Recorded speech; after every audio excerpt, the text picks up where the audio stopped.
Welcome to the Between Tides podcast, presented by Portage Learning. Let's dive into today's episode. Kim Avery, welcome to the podcast. Thanks for having me. I appreciate it. So, Michelle and I are very excited to talk with you today because our hope is to take our audience behind the curtain hmm and show them exactly what it looks like in a college admissions office. And we Sure. heard that you are the person who can do that for us. But before we dive deep, which we will, why don't you take a moment, tell us all about Youngstown State University, tell us about your role there, and maybe what a typical day might look like in your office. Sure.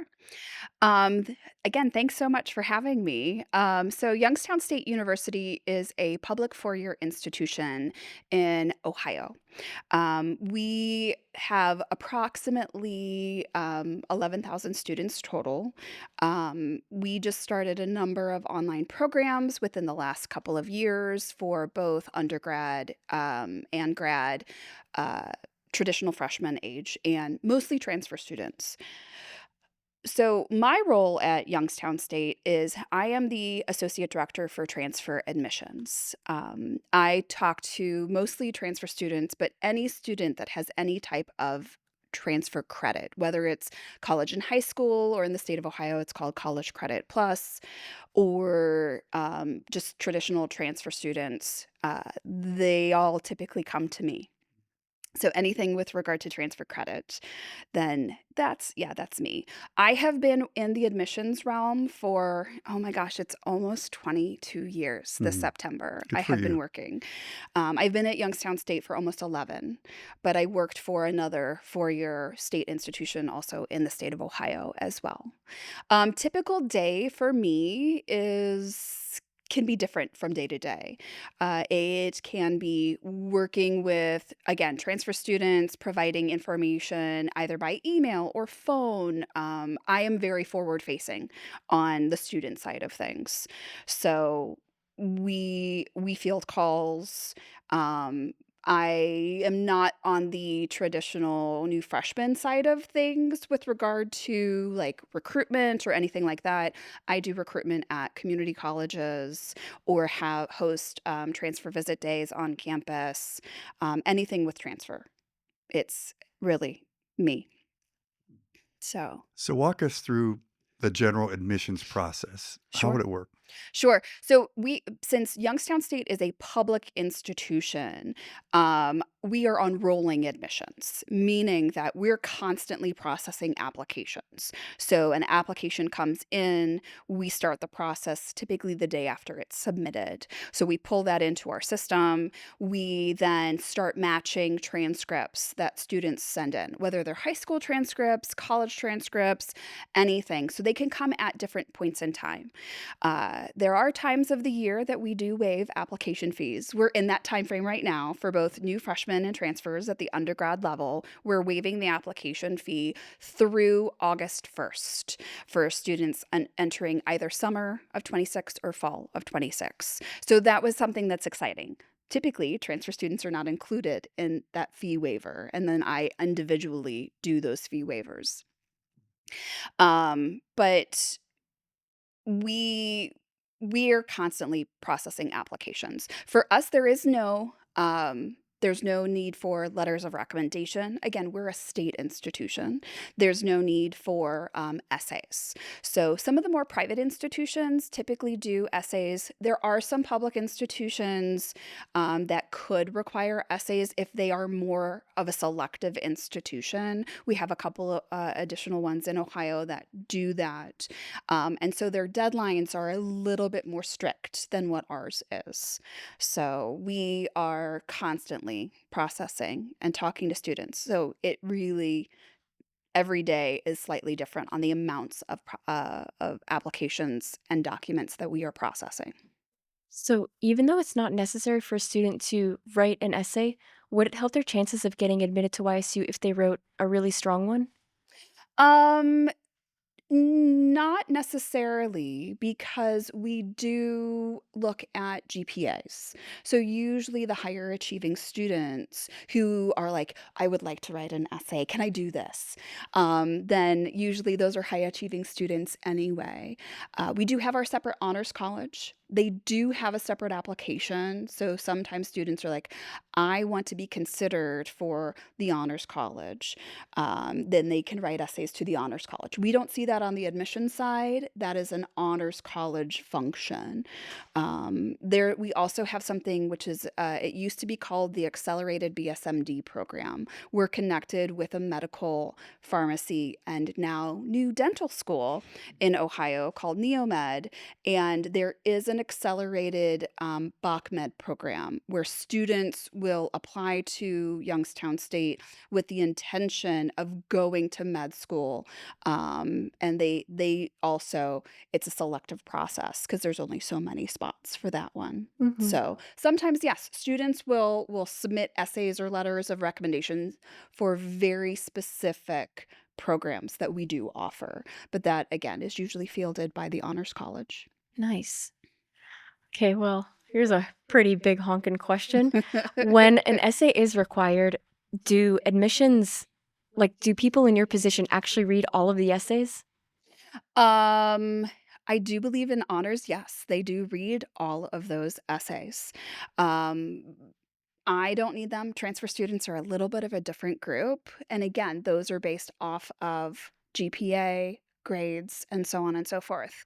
But I have colleagues who I've known for many, many years who do sit down and do read essays from different institutions, and they're like, okay, I'm in my essay season, and I'm reading, and I'm just focusing on that. So fielding calls and talking to directly to students, that's something that we reroute. So for my colleagues who have to do that, I kudos to them. Wow, they read every single one that comes in. As far as I'm aware, yes. That's amazing. So compare your area, transfer students, Mhm. with general admissions. Like, how are they different? How are they the same? That is a good question, and I can go into several different pathways to answer that. How they're the same, I mean, students usually calling us for to gather basic information. What do I need to get in?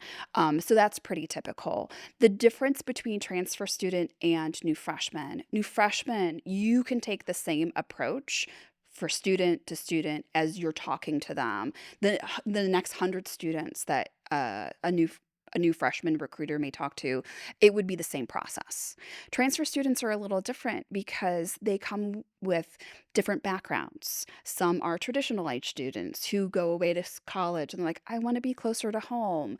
Some students have 4, 5, 6 institutions that they have attended and may have families and may have other life responsibilities that they need to kind of accommodate.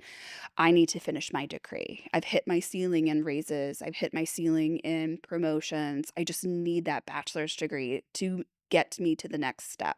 So I tend to, especially with the transfer students, have to adjust and accommodate them. So it's a little bit more of an individualistic approach for each transfer student. Whereas again, new freshmen, you can say have the same conversation with 100 students, and there will be no difference.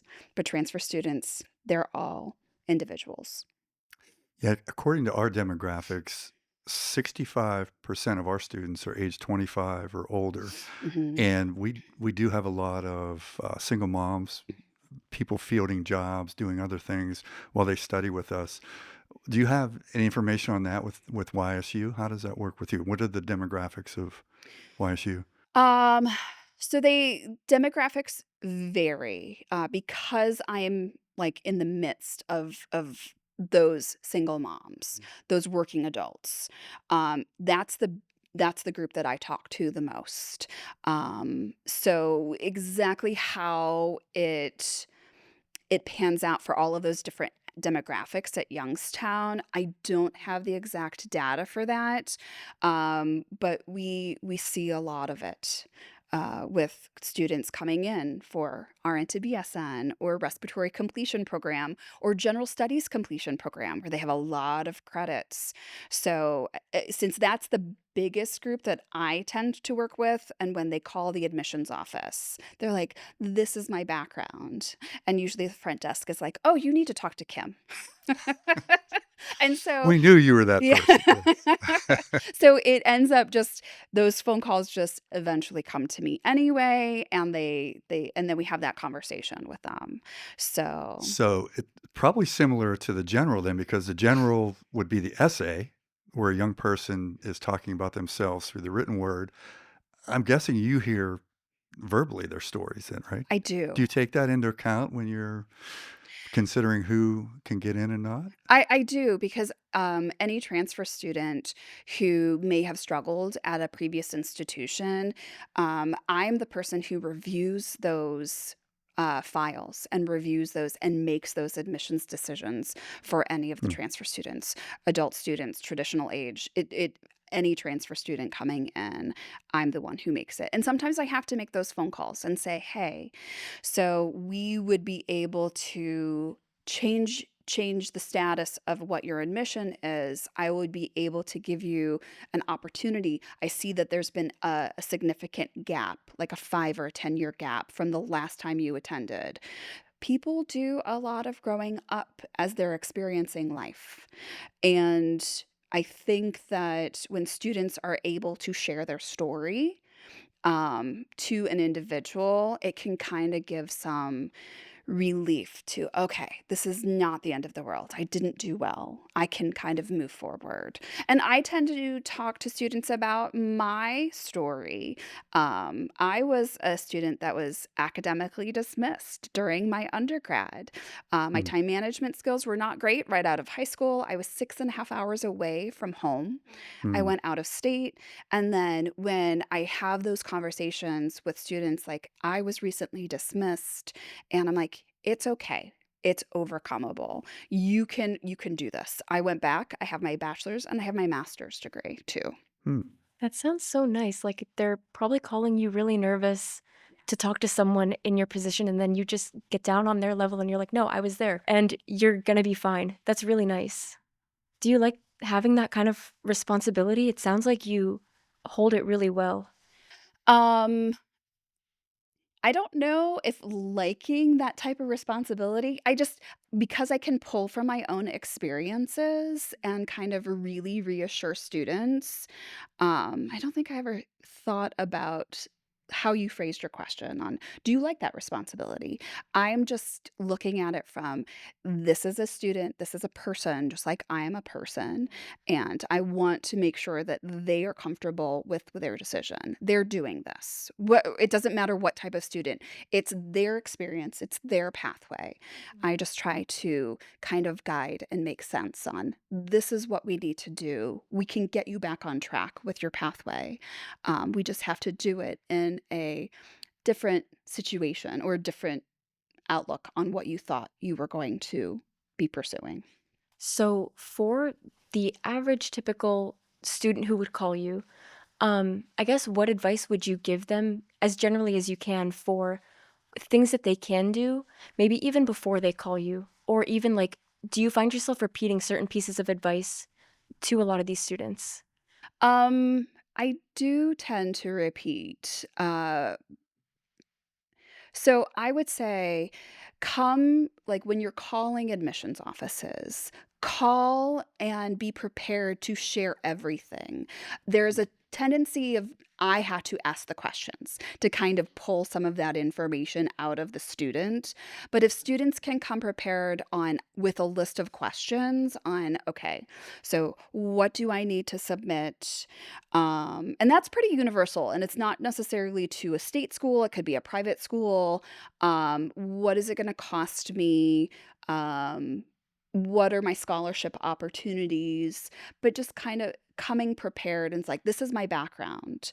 I did college and high school for those traditional new freshmen, because here in the state of Pennsylvania, there's a different approach versus in the state of Ohio, with that college and high school experience. Again, it's called College Credit Plus in Ohio, but kind of being forthcoming with, hey, I had this experience, this experience, this experience. So again, come prepared with questions as you're talking to admissions representatives.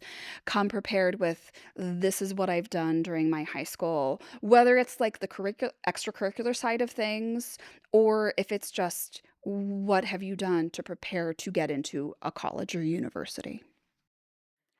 So, Kim, when you're hearing the stories from the transfer students and when your colleagues are reading the essays, are there certain things that right away they say, "Oh, no, out," when they read some of those essays? Is there certain things that disqualify potential students? Um, Not necessarily at Youngstown State that I'm aware of. And I don't know if I can really answer that question because some of the colleagues that I have that do need to read those essays, I don't I don't think that they've ever shared that information with me on what could disqualify a student. I think that when students are trying to write those essays, they're trying to talk about themselves. Be authentic. I think that sometimes students are like, "Well, I need to be a certain way for this institution to really like for them to really consider me." Just be yourself. Be authentic. Share your information as best as possible. Um, some letters that I have read over the years, because there are times that students will send me, especially with those students who may not have done well at a previous institution. Um, I don't know if they just pull out their thesaurus and give us really flowery words, and I'm like, "I don't even know what this word means," and I end up looking it up. But just try your best to kind of convey yourself in any letter of recommendation or any essay of authenticity, because I think that holds more weight as an institution is deciding instead of what can I do to make myself look better. So, as you're hearing the stories and as your colleagues read the essays, are there certain things where you just know, "Oh, okay, this person's in. I love this." There's a certain traits you look for or certain background experiences that you might be looking for? Um Again, personally, me, no, I'm not looking for anything in particular. Um I I I just think that authenticity again holds more weight than anything else. Share your story. You have your own individual experiences. So, I think that regardless and sometimes students put so much emphasis on, I have to get into this institution. Have backup plans. There are so many times where students, at least this is my experience, where they go and they are accepted into an institution and, like, yes. And then they don't have a backup plan. And then something happens and it doesn't work out, whether it's a financial aid issue or their expectation of what it was going to be like that they have built up in their head is not necessarily what it ends up being. And even within the first week of class, each fall, I get calls. My son, my daughter is at the school. They've already there, but they're not enjoying their experience. It's only been a weekend. What can we do to get them there? And I'm like, okay. Have they ever applied here before? So, but cast a wider net and have some sort of backup plan because life happens. You never know what is going to happen. And yeah, so hopefully that helps. I don't think it answered the question directly, but hopefully that helps kind of frame some things. Well, let me put a number to it. Typically, how many students apply to Youngstown State each year, and how many of those get in? So we're probably looking I have to break down numbers in my head with regard to the new freshman side versus the transfer side. So transfer students, again, we're on rolling admissions. So we see applications for all terms, for fall, for spring and then for summer as well. So the transfer population, I can see a good 600 applications.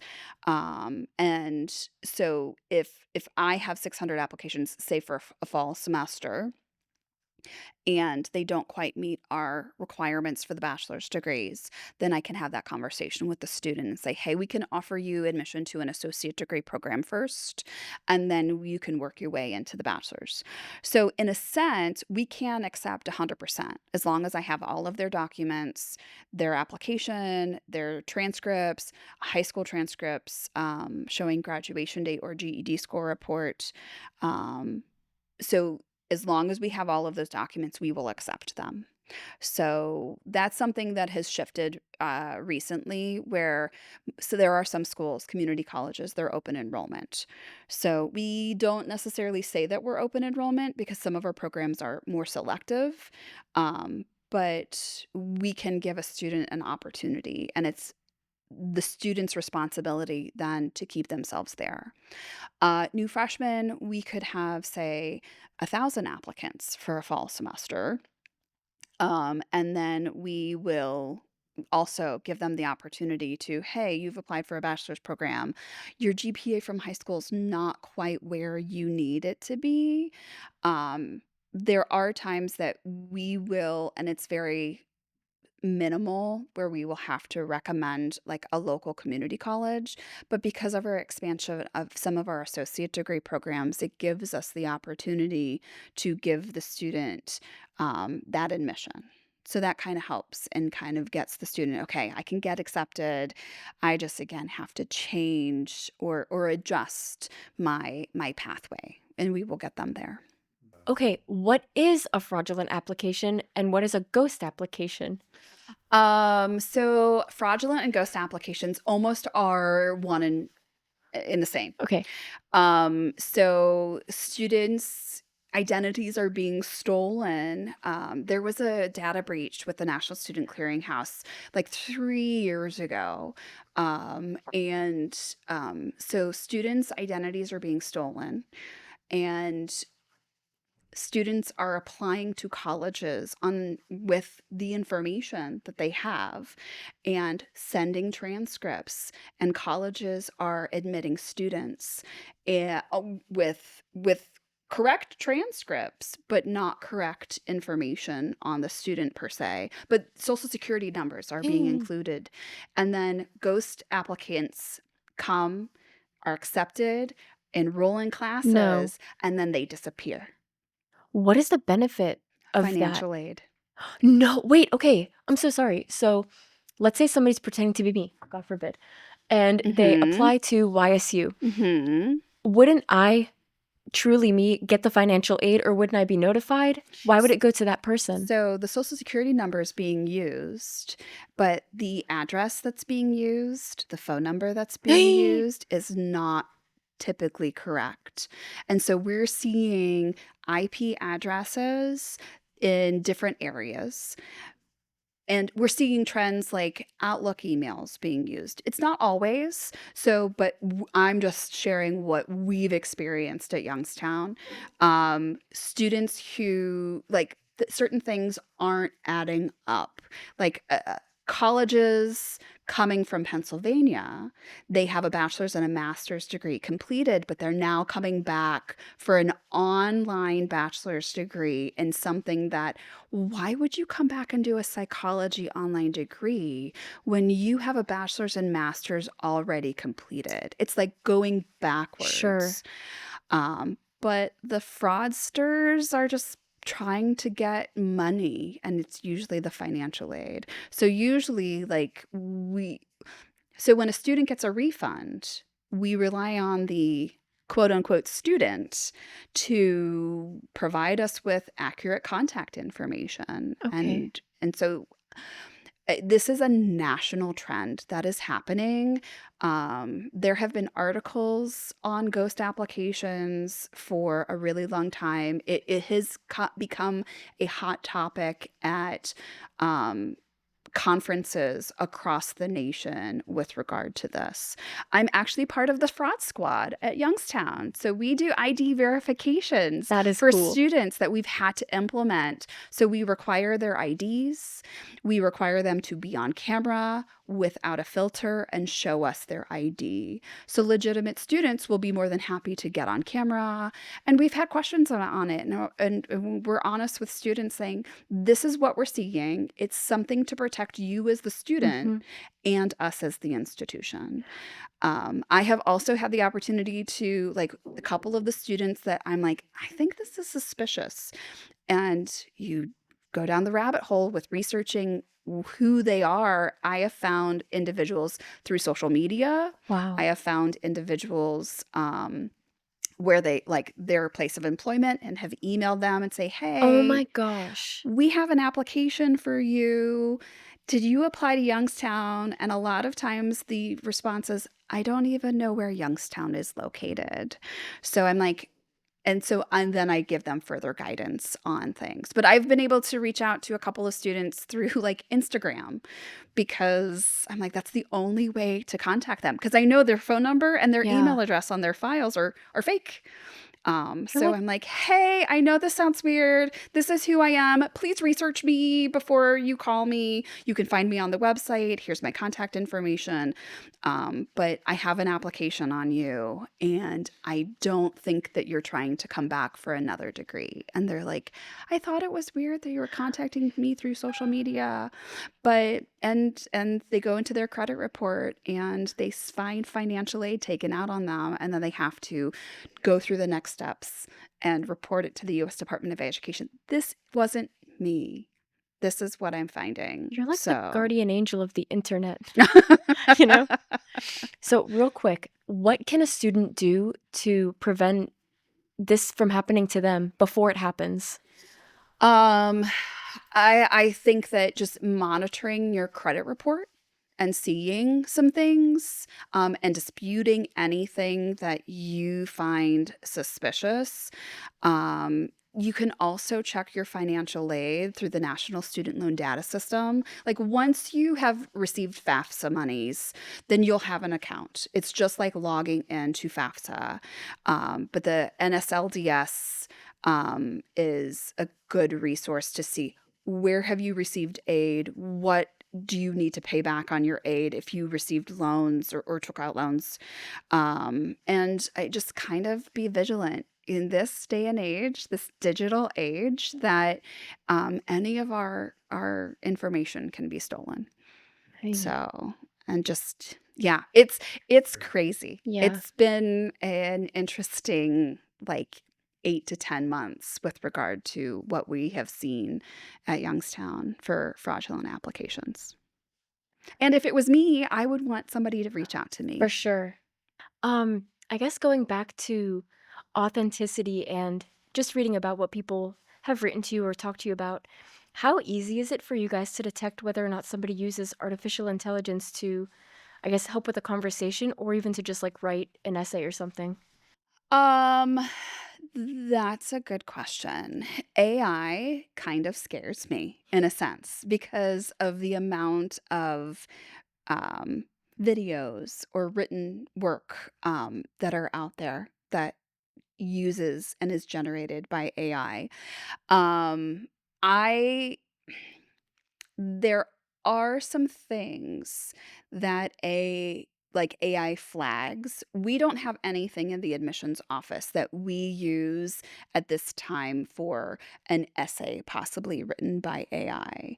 But we've experienced some applications that are possibly AI generated um, through some of our fraudulent applications that we have noticed. So, looking at some products out there to try to help us. We haven't implemented anything at this point in time, but there are things that we're looking at using.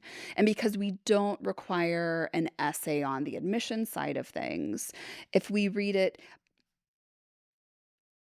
again, could AI be used to enhance something that a student has maybe written? Um, Sure.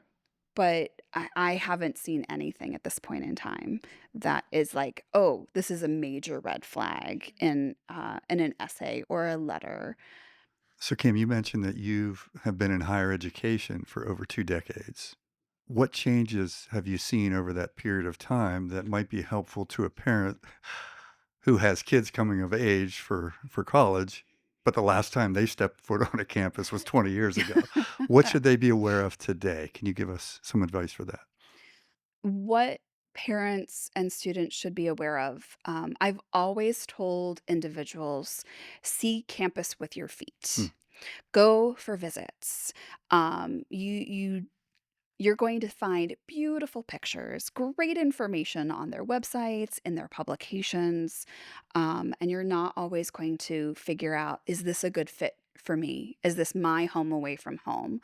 Until you go see campuses in person.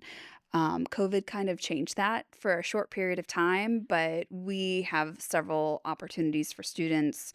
I think that parents need to go into it also with, if the parent went to college, it's now their child's turn to really experience that, and allow their children to take the lead in it because they're going to be adults on campuses. And there are certain things that we as college professionals are limited to provide from an information. We have federal privacy laws that Mm. protect student information. So go into it with an open mind, have those conversations with their student on, what are you trying to find out of your college experience? And trying to give the student that lead because the student's the one that's doing it. I always tell students, you're doing this. I'm not doing this. I did my college thing. I want to just make sure that you have the best experience, um, that you were trying to get out of what you're putting in to that college experience. So you mentioned you have a child currently in college. I have yeah, I have a stepdaughter who Okay. is in college. And how did you navigate that process? Like, how did that work? Uh, so that was easy for me because it's what I do every single day. So I actually have 3 stepdaughters Mm, who have all gone through the college experience. okay. My oldest stepdaughter not only finished her bachelor's degree, but she went to pharmacy school Mm, after. mm, So helping her kind of, okay, navigate. Let's go visit the pharmacy school that you're interested in and kind of walk you through that. So my middle stepdaughter, she's also out of college and she has a family of her own now. And then my youngest stepdaughter, she is currently dually enrolled at a community college for occupational therapy assistant and at YSU to get her bachelor's degree, which is one of our online completion programs. So she like eh, having her go through that right now, she has one more year in both programs. So she will be able to graduate with her bachelor's and her associate's degree in May of 2027. That's so So, ambitious. yes. She's changed her mind over the years on what she wants to do, and then she finally was like, "I think my passion is this." So, I've always encouraged them, "You do what you want to do. Again, this is your life. You have to be happy with your pathway." So I think that when you get into complicated situations like being dually enrolled, which is possible, and knowing like you can only process your financial aid at one institution, and then the other institution, you kind of have to figure some things out. Um, and my experience has really helped make sure that she's on track, and knowing curriculum and knowing those pathways has helped make sure that she can graduate with her associate in occupational therapy assistant and her bachelor's degree in allied health in the same term. That's cool. Very cool. Now, it's interesting that they both gravitated toward the healthcare. Is that something in the family background or? So their mom is a nurse. Okay. Okay. So I think that my oldest stepdaughter, Lydia, she in college, or I'm sorry, in high school, she's like, I think I want to do pharmacy. She's very strong in her maths and Hmm. sciences. She always was.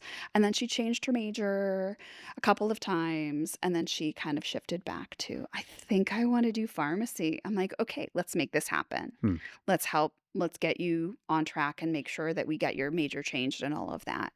So they've come to me for like, okay, this is what I want to do. How do I do this? And just kind of providing them advice to kind of navigate that academic journey that they experienced. Nice. Do you think that your youngest will also go to, I guess, into the medical field? So she'll come out with occupational Oh, therapy assistant. if I had a brain. It's okay. Oh, I'm sorry. No, you're talking about my son, I the was talking about your Yes. youngest. son. Oh, okay. My apologies. That's okay. My focus is on my stepdaughters, and they're all in their Aw. 20s. So Oh, all of that's my great. and then I have an 11-year-old son. And right now his focus is on sports. Okay. He just wants to play soccer and play basketball, and we've had certain conversations. I was like, what do you want to be when you grow up? That Yeah, old adage question. sure. And he's like, I want to be a professional soccer player, is usually Amazing. what I get. Or I want to be a YouTuber. Okay. So he's Very in 5th viable. grade. Yes. So he just wants, from a bigger picture perspective, he'll get there. So it's just trying to, again, guide him and make sure that, hey, your strengths are in these areas. Let's look at this, and this as a possible major or opportunity.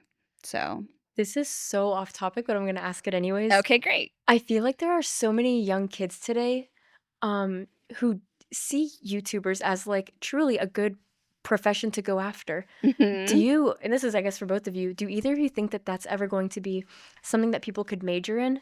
Like maybe not how to be a YouTube star, but So, something like it. yes.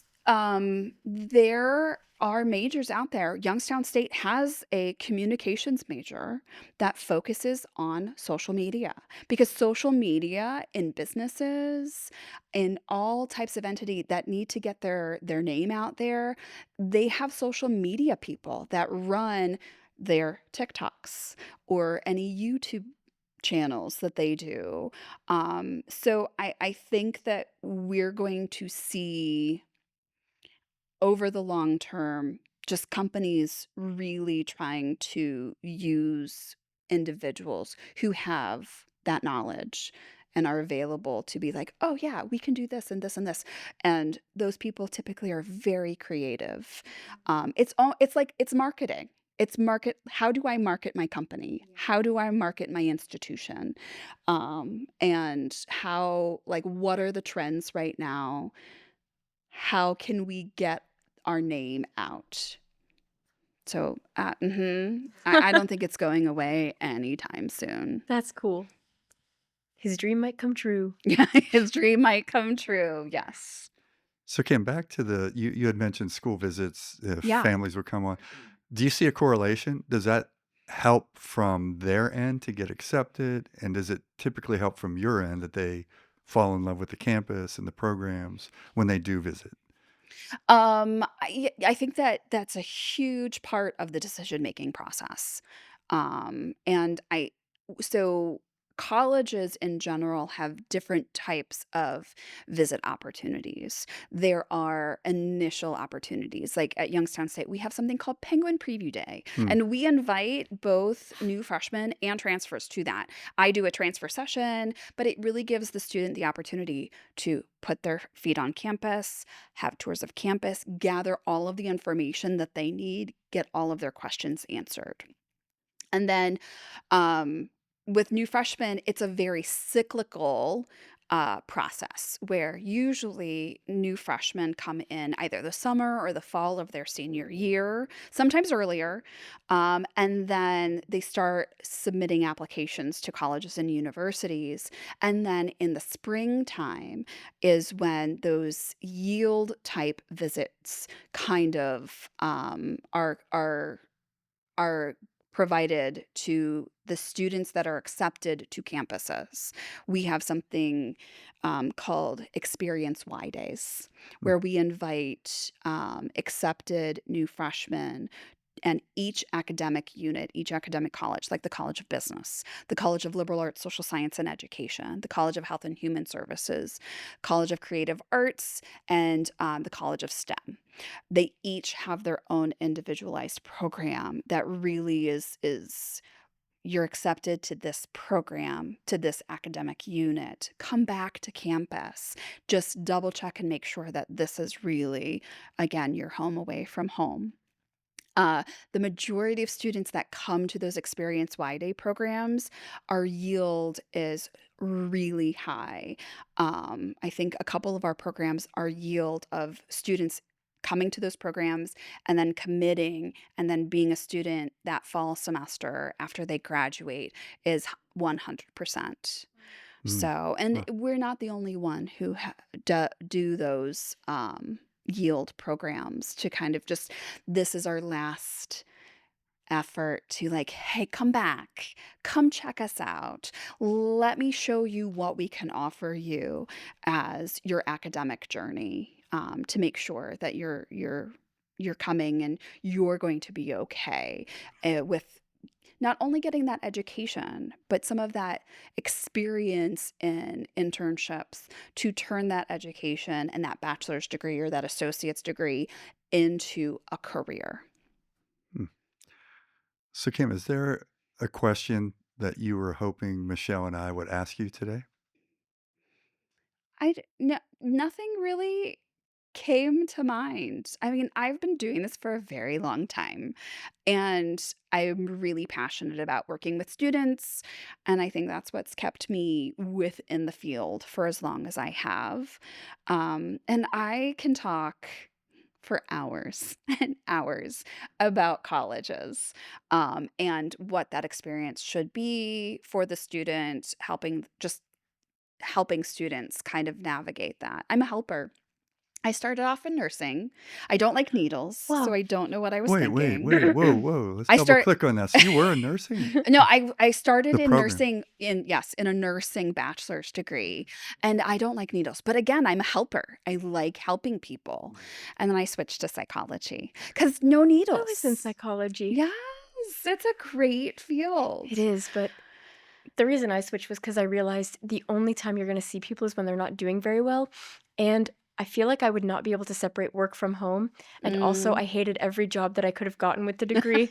So, 3 pretty big reasons to change my major. Yeah, so mine was I really I don't like needles.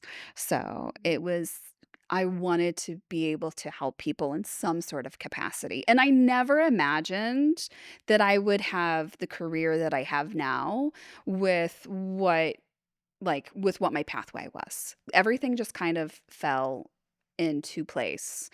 Um, so couple hiccups on the way, um, but yeah, I'm just really again passionate about just helping students and navigating through like it will be okay. And again, using my personal experience to kind of say this is overcomable. Anything is overcomable.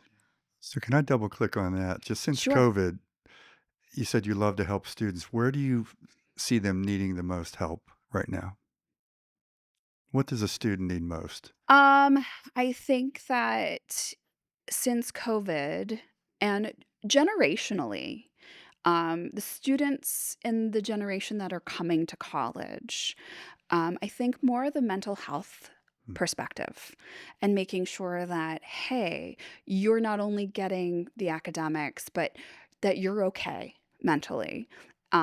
And the this generation is like, "Hey, I need a good work-life balance," or li and when I say work, I mean, like, going to class, that's work.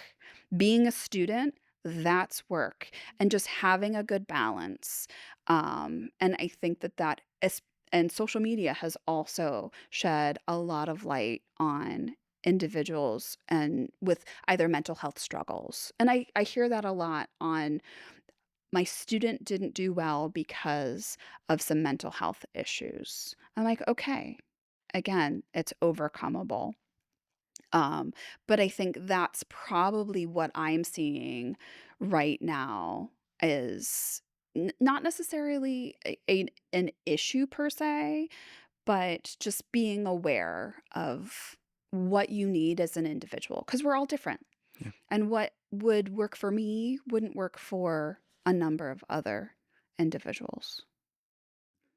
Well, Kim, this has been fantastic. We really appreciate your insights Yeah. and we want to be respectful of your time. Mhm. So we'll get you out of here on this one. Is there one thing that we talked about today that you would like to reiterate for parents, for students, um, current students, something that they can just take away with them and apply it today if they wanted to? Sure. Oh gosh, we talked a lot. So, I think that probably the biggest takeaway is go visit the campuses that you're most interested, have a backup plan if needed, and come prepared with like what are you trying to get out of your visits, your college experience, and be forthcoming with information. I've been doing this for so long that I just automatically ask questions as I'm talking to students. But if students can kind of come and say, hey, this is where I have been, this is where I want to get to, and provide some of those additional details, I think that can always help us in the profession, help guide those students the best way possible. It's a great place to stop. Hmm. Kim, Yay. thank you so much. It's been fantastic. Yeah. Continued success to you, and we look forward to sending more students your way from Portage Learning. Yes. Thanks for having me. This has been fun. Yeah.